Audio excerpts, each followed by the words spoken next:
In this video, we're going to be creating a simple tic-tac-toe board in React.Js. We're going to start out by creating a functional component called board, and for right now we're just going to return a div with the class name board.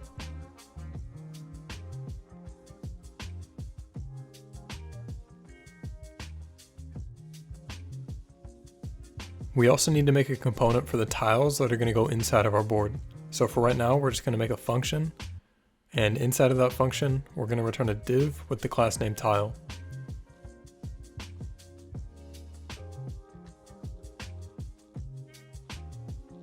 Now inside of our app, we're going to place our board so that we can see what's going on when we make changes to it. Now inside of our board, we're going to need 9 different tiles, but instead of just placing these here individually, we're going to do it a little bit more dynamically. We're going to create a variable called board data and a function called setBoardData using state. We also need to make sure that we import it at the top. And then we're going to initialize state to an array of 9 different null objects.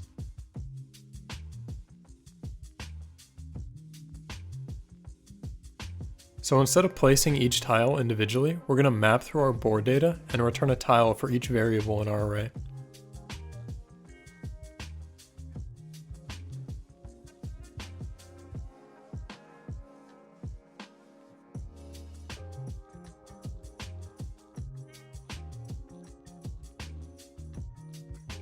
Now back in our tile component, we're going to need a couple of variables passed down as props. We're going to need the index and the value at that given index, which I named tile.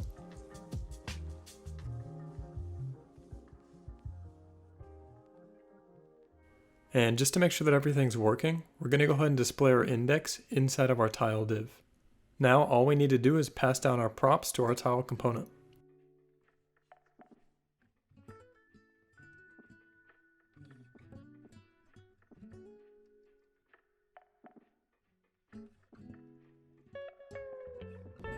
Now if we head over to our website, you can see that the indexes of our board data is being displayed.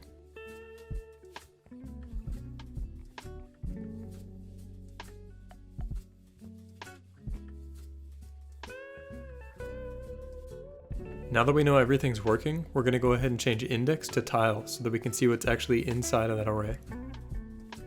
Next up, we need to add some styling to make it look more like a tic-tac-toe board. Inside of our app.css file, we're going to target our tile component. We're going to give it a width of 100, a height of 100, and we're going to set a background color of red.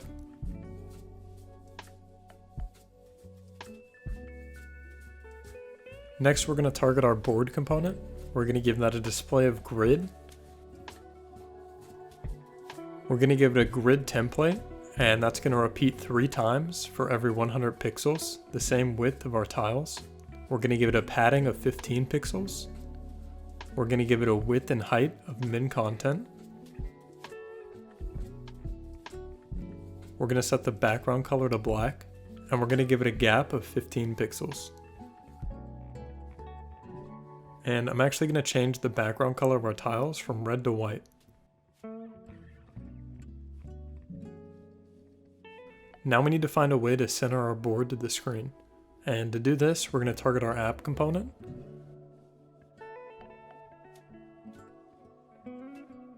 We're going to give it a display of flex. We're going to justify content and align items to center. And we're going to give it a height of 100 view height. And that's going to place our board in the middle of the screen.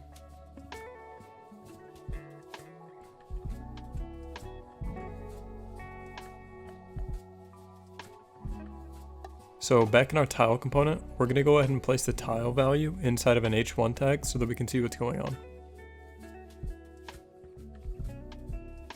And then just for testing, we're going to update a value in our board data array and see if we can see it on the website. So you can see that our second tile has an X in it now, but we need to place it in the middle of that tile. So back in our app.css, we're going to give our tile a display of flex.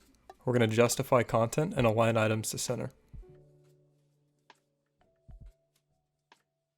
Now we can go ahead and change our board data back to its null value. And we need to add functionality so that the user can actually click a tile and have it updated with their value.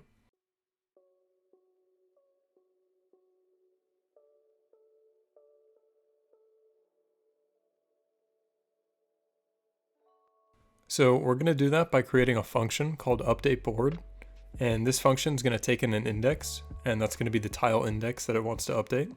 And inside of our updateBoard function, we're going to create a new variable called newBoardData and assign it to our old board data.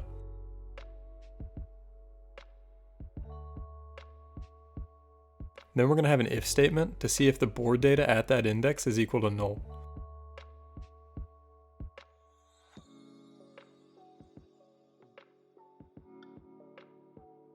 And if it is, we're just going to fill it with some text. We'll just fill it with "it worked" for now. And then we're going to set our board data to this new board data.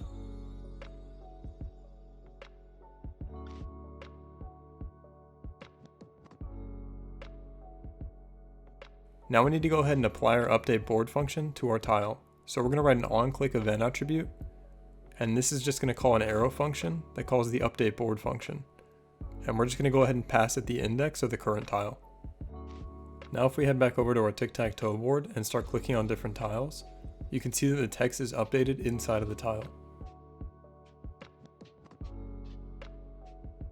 But instead of updating it with "it worked," we need to update it with a player.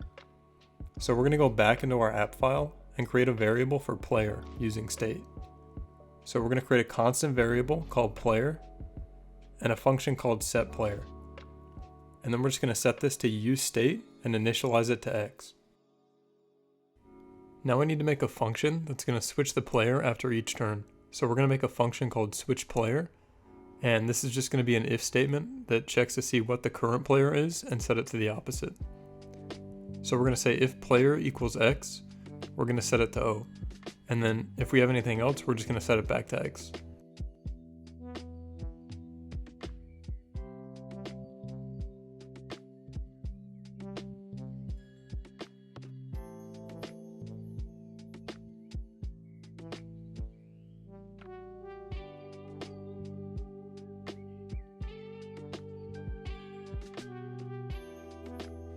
And then to make our switchPlayer function run after every turn, we're going to place it at the end of our updateBoard function.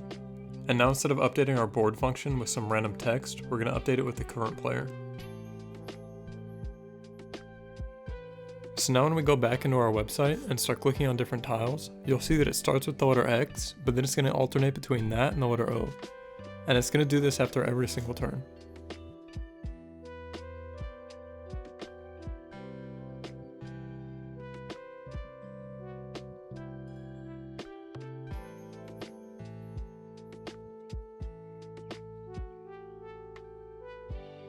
So now we're going to create a function called checkForWinner. And inside of this function, we're going to have a constant variable called winning combos. And this variable is just going to hold an array of the different winning positions that a person can have in the tic-tac-toe game.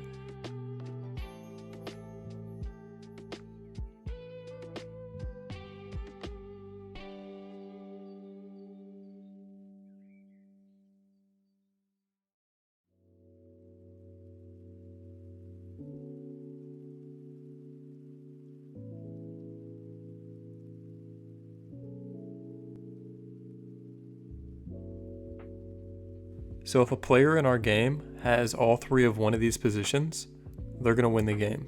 So we're going to for loop through our winning combos list, and then we're going to assign A, B, and C to the indexes of our winning combo.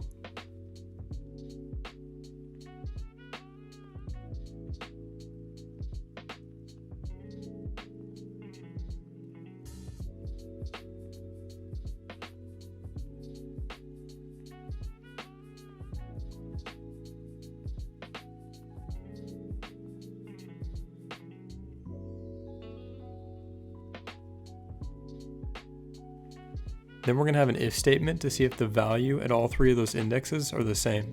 And if they are, we're going to have a winner.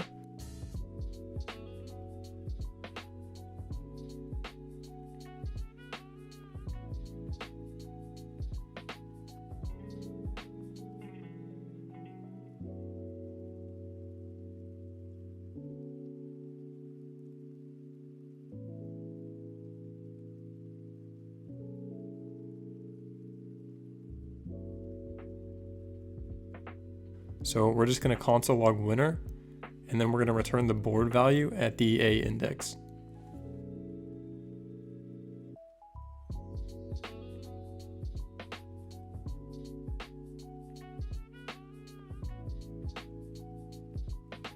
And if at the end of that for loop we don't have a winner, we're just going to return null.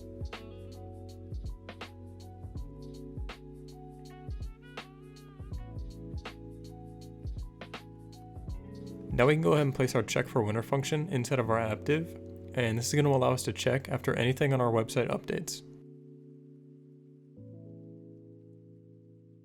So now when we open our app and we open up the developer console, you'll see that when we win a game with X, we'll get a message that says winner and then X.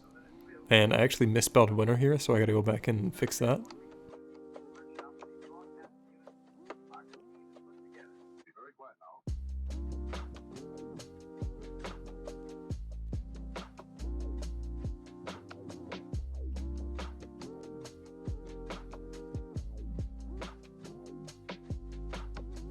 And instead of just printing this to the console, we're gonna check for a winner, and then if we do have a winner, we're gonna display to the screen an h1 tag with the text winner, and then the result from our check for winner function. And then if we don't have a winner, we're just gonna return null.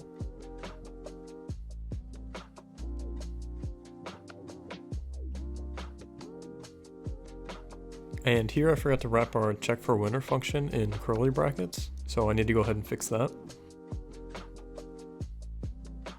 And for the final thing here, I don't want to have a winner off to the right of the tic-tac-toe board. I want to actually have it under it. So we're going to go back into our CSS, and we're going to change the flex direction of our app to column.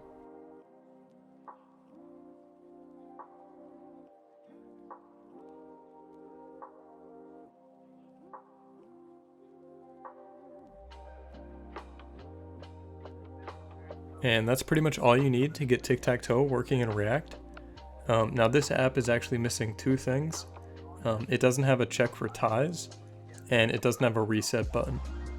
I've gone ahead and posted the source code of this video in the description on GitHub. And in that source code, I did include a reset button and a check for ties. So if you want to check that out, feel free to do so. And that's pretty much it.